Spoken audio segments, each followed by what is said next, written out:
Ever feel like life hits you with an unexpected expense just when you least expect it? You're not alone. But what if I told you there's a simple, minimalist way to build an emergency fund without feeling overwhelmed?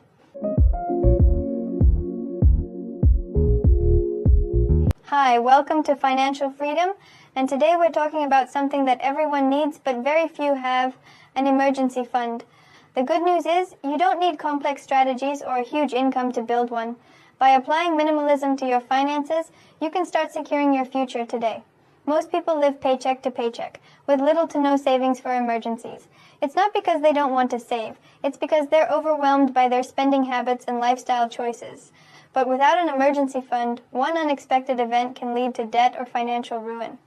But what if I told you that building an emergency fund doesn't have to be complicated? In fact, by applying a minimalist mindset to your savings, you can set yourself up for financial security with far less effort than you think. Stick around, because I'll share some easy, actionable steps to get started. And the last tip is the key to building a solid fund faster than you ever imagined. Tip 1. Start small but consistent. The first step is simple. Start small. You don't need to put away hundreds of dollars right away. Even just $10 or $20 a week can make a huge difference over time. The goal is to be consistent. And remember, it's not the amount, but the habit that counts. Minimalism is all about focusing on what matters.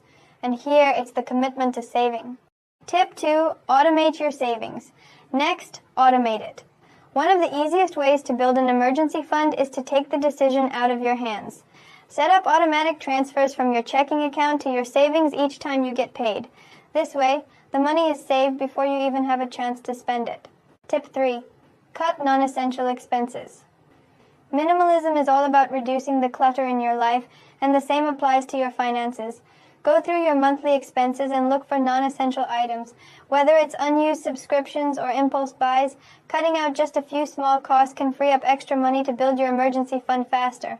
Think of it as decluttering your budget. The less you spend on unnecessary things, the more you have to save for what truly matters. Tip 4. Sell what you don't need. Got things lying around that you no longer use? Sell them. Minimalism encourages us to live with less, and you can turn that mindset into savings. Whether it's clothes, gadgets, or old furniture, selling things you don't need is a great way to jumpstart your emergency fund without cutting into your budget. It's a win-win. You clear out the clutter, and you build your emergency fund. Tip 5. Prioritize experiences over things. Finally, a key principle of minimalism is valuing experiences over material possessions. By focusing less on buying things and more on meaningful activities, you can save more and still live a fulfilling life. When you stop spending money on things that don't truly matter, you'll find it easier to save for what does, like your emergency fund. Have you started building your emergency fund yet? Let me know in the comments how you're applying minimalism to your finances. Have you started building your emergency fund yet? Let me know in the comments how you're applying minimalism to your finances. As powerful as these steps are, they're just the beginning. In my next video, I'll show you how to set up a low-risk investment plan to grow your emergency fund even faster. If you found this helpful, don't forget to hit that subscribe button and turn on notifications so you don't miss the next video. Remember, building an emergency fund doesn't have to be overwhelming. By applying these minimalist strategies, you'll not only simplify your finances, but also secure your future. Thanks for watching, and I'll see you in the next one, where financial peace of mind is closer than you think.